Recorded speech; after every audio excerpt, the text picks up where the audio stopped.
All right, guys, for better or worse, I just wanted you to have some more understanding of our problem related to the Tinder sketch. And I kind of want to understand it more myself. So forgive me, I just had to make a video to try to explain this in a way that at least I could probably understand it.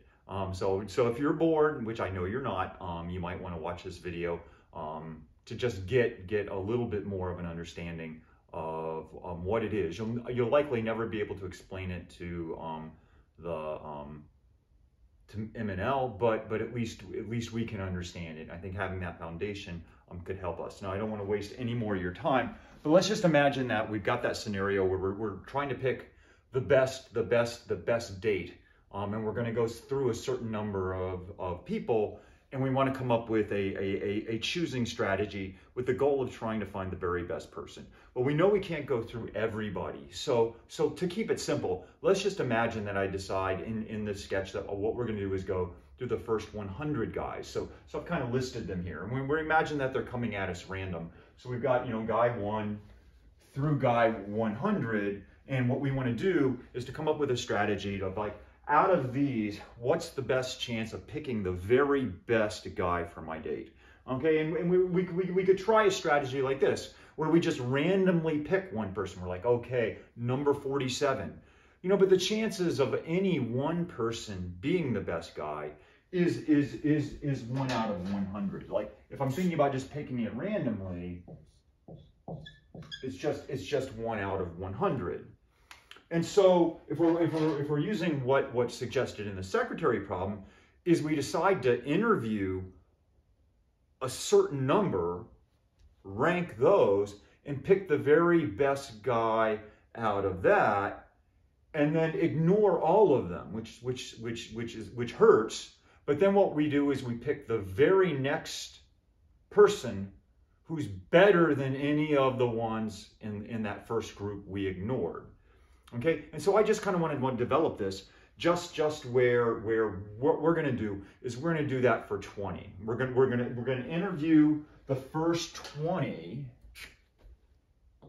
Okay, and we're going to rank these, look at them, and this is work, but then what we're going to do is we're going to pick the very best person out of that. And I think this was in the sketch, this was huge fish guy, for lack. Okay, this was huge fish guy. And then what we want to do is we're going to start with guy 21, and then we're going to go through, and then what we're going to do is we're going to the first person that we hit that's better than huge fish guy, that's the guy that we're going to go on the date with. And we're like, with this strategy, what's the chances of us picking the very best guy out of 100, which seems pretty small when we think about it.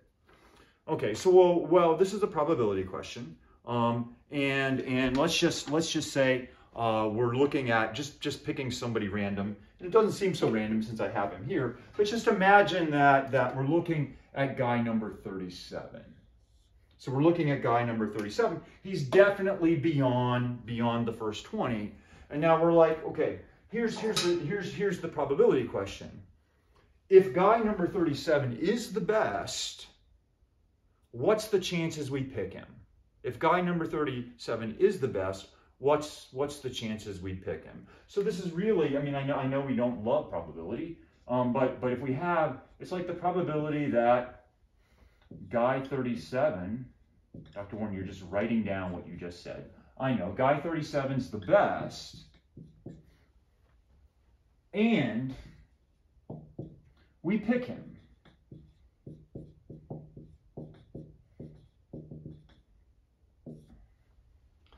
Well, let's see. What's the chances that guy 37 is the best? Well, he doesn't really. Randomly, he doesn't have any better chance than any of the other 100 guys. So the probability that guy number 37 is the best is back to what we have over here. There's a 1 out of 100 chance that guy's the best. Now let's assume that he is the best. So now we're assuming that guy number 37 is the best.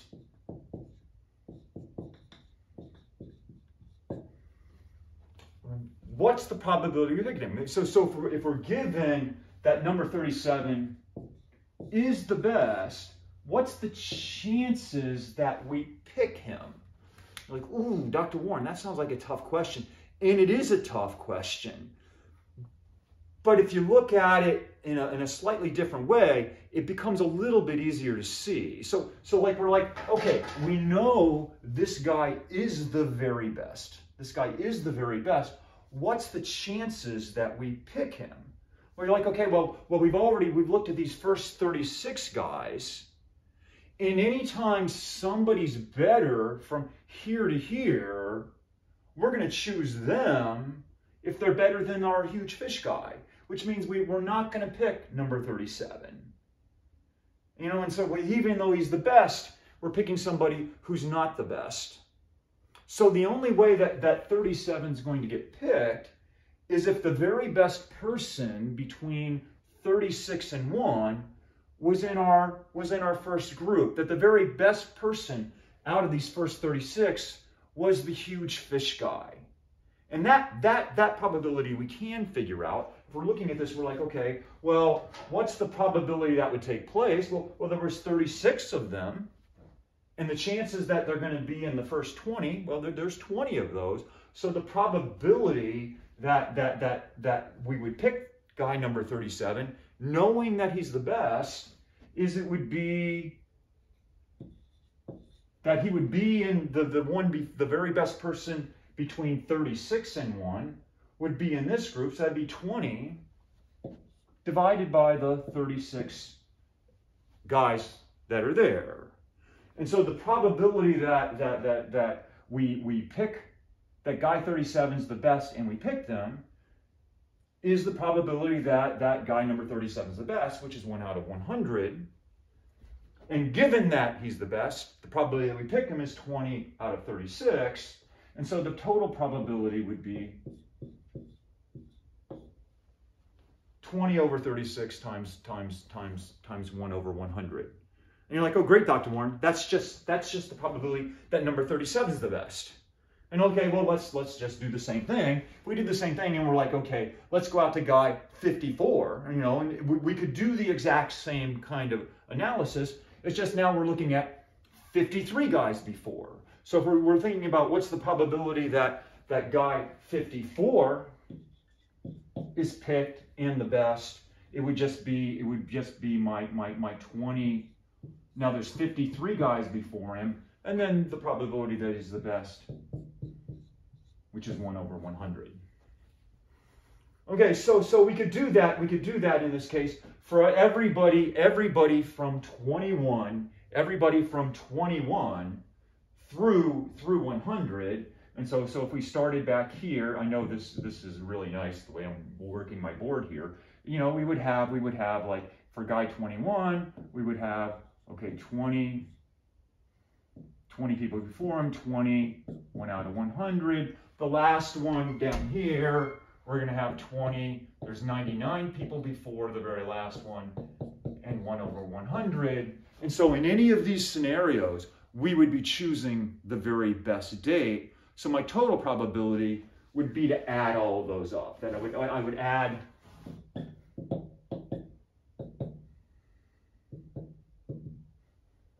everybody in between up to that, and we can write this as a sum that would look something like this. We would start at 0, just keep our things as simple as possible. If I'm looking at this, there's a 1 over 100 in each of these. And then it's going to be, there's a 20 on the top in each of these. Okay, and we would start, we would have our K, it's getting bigger as we run along. And then the first one we get a 20, the next one we get a 21, you know, and then we just keep marching through. And then how many are we going through? Well, we're starting from 21 and going through 100. So it'd be 100 minus 21. It'd be 100 minus 21. And this would be the total chances, the total probability that we could pick the very best person. And so I happened to just do that. I had the computer just add this up for me. And we can see that if we take this strategy, that there's actually a 33% chance that we'll pick the very best person, which is loads better than 1%, which is just picking some guy randomly out of the list. Now, if we said, okay, well, let's not do 20. What if we do 5? Well, the only thing that's going to change in this formula, this would become a 5. This would become a 5, and then we would have a 6 here, which would be something like this.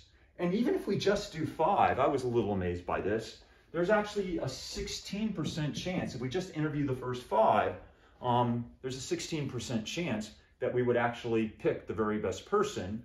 Now, if we do 95, we're kind of morons, because at that point in time, you've interviewed almost everybody, ranked them, and you've already got this guy, you've already assumed Huge Fish Guy is the best, you know, but like, you know, there's only 5 more left, and so there's a 5% chance. Okay, this strategy is not a great strategy. Just pick the first one, pick the best guy out of the first 95 if you're going to go through all the work to interview 95 of them.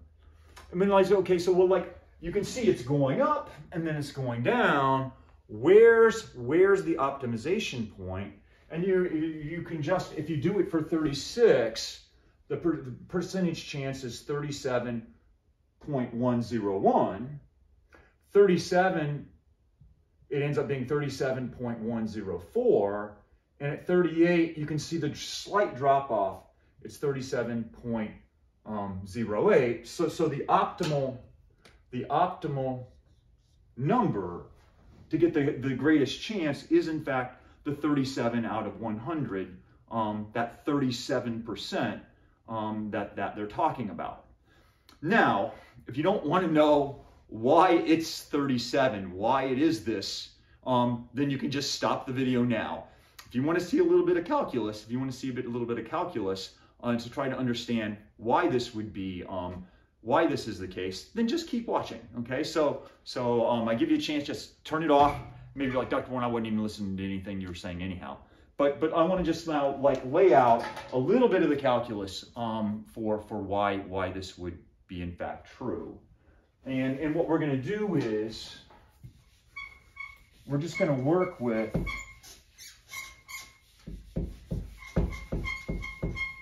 this formula.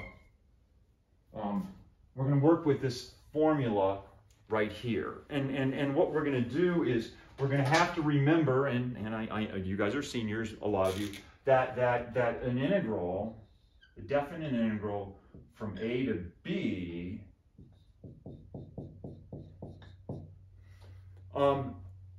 is a limit of a Riemann sum. So this is approximately equal to the sum of k equals 0 to n minus 1, just using a left-hand sum, of f of x sub k times delta x. Okay, and you're like, Dr. Warren, I don't remember this at all. Where delta x is,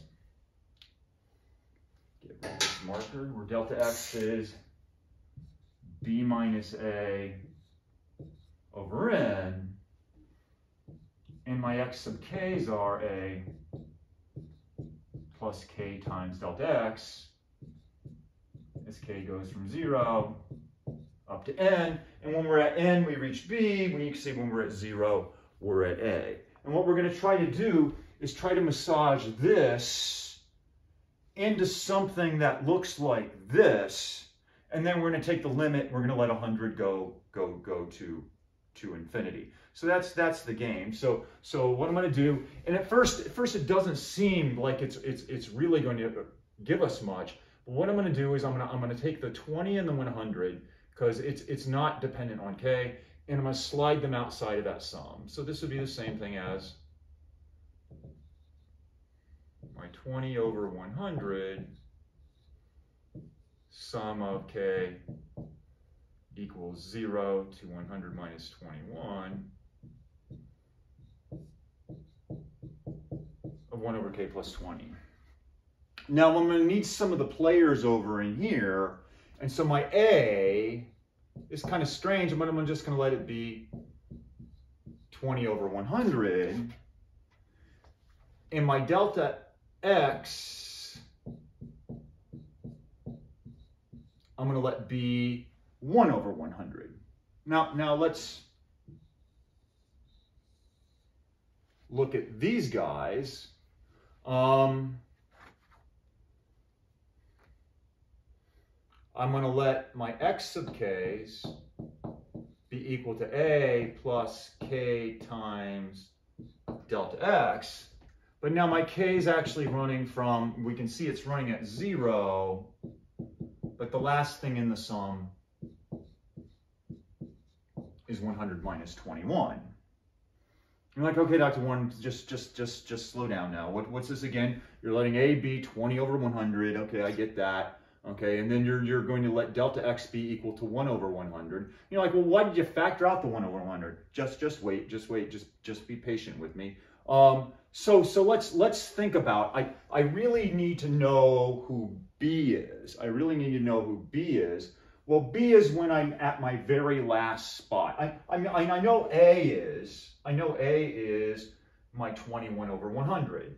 But who is B? Well, B would be A plus that very last value I'm putting in here, 100 minus 21 times delta x. You're like, well, who is A again, Dr. Warren? Well, that's 20 over 100 plus 100 minus 21, and then my delta x is 1 over 100. And so if you distribute here, you're going to get a 1, and then you're going to get a minus 21 over 100, but you got 20 over 100 here, so it's going to be 1 minus 1 over 100, which is equal to 99 over 100, which is really, and we're thinking about eventually this is going to get bigger, that this is actually going to go approximately B1. And you're like, okay, Dr. Warren, I now know that my integral is running from A to 1. But what is this? What about the k plus 20? What about my function? And I'm missing a delta x in there. Okay, well let's just take this thing and unpack it. Well, we would have that x sub k is equal to a, but remember that's 20 over 100 plus k times delta x, which is 1 over 100. And you're like, okay, well, multiply both sides by 100, and we get that x sub k is equal to, and I kind of just flip those around, is equal to k plus 100 x sub k is equal to k plus 20. And you're like, all right, Dr. Warren, well, that's here, and that matches what I have there. So then now I'm getting sloppy on my boards, but I'm going down here. So we would have that this is equal to 20 over 100. The sum of k equals 0 to 100 minus 21. Well, 1 over k plus 20 would be, flip this, 1 over 100x sub k. Now let's pull the 100th off. Let's pull the 100th off. Now, of course, you couldn't do this if we were working in class on your notes, but I'm going to put this here and put my 1 over 100 here. But remember, 1 over 100 is your delta x. And so if I'm looking at this, this would be like 20 over 100 times the sum of k equals 0 to 100 minus 21, 1 over x sub k times delta x. And remember, this guy right here is the same thing as a. And so then we would get that this is equal to A times the sum of k equals 0 to 100 minus 21, 1 over x sub k times delta x. And so if we're running this, if we're approximating this with an integral, it would be A, the integral from, well, where did we start? Well, we started when k was 0, so it'd be A. B's when we're all the way at the other end of 100 minus 21, and we said that's approximately equal to 1. And then my f of x sub k's turn into f of x's, my delta x turns into dx's, and when I go to my integral, 1 over x dx. And of course, from Math 235, we recognize, oh, that's a simple integral. Whose function's derivative is 1 over x? Well, that's the natural log. We're assuming everybody's positive here. And so we would have that this is a times the natural log of 1 minus the natural log of a. And we, of course, remember that the natural log of a is 1 is 0, or we get that our probability as n goes to 100 is a minus a times the natural log of a. That's our probability. It's minus a times the natural log of a. And then you're like, well, then what? Why was this 36 and 37, 38? Why is it like the 37 shows up? Well, we can think about what we were doing when we were changing from 5 to 95, 20, 36, 37, 38. We were changing this guy here, which is really like, we're thinking about this as being like this guy over 100, or this guy over n. So we can think about like, what's the maximum value of A that would actually maximize this? And we can use Calc 1 to do that. If we take our derivative with respect to A, this should essentially give us what we want to do. We'll take your derivative with respect to A, well, you get minus 1, you remember product rule, times the natural log of A, it's product rule, plus negative A times the derivative of natural log of A, which is 1 over A, or we get minus natural log of A minus 1, and if we're looking for the max, we'll set it equal to 0 to get our critical point, okay, which would mean that we would need the natural log of A to be equal to negative 1, or A to be equal to e to the negative 1, or A is equal to 1 over e. And then when we would plug that back into here to get our probability, Dr. Warren, I'm so tired. Dr. Warren, I'm so tired. When you plug that back into our probability, where e is negative 1, we end up getting the result that probability, and I'm not going to work it out right now, is 1 over e, which is essentially our 37%, which is essentially our 37%. So that's a really rough, and I apologize that it's as rough as it is, but that's a really rough explanation of how this actually all works out for our secretary problem.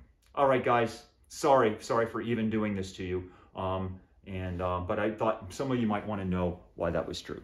Thanks.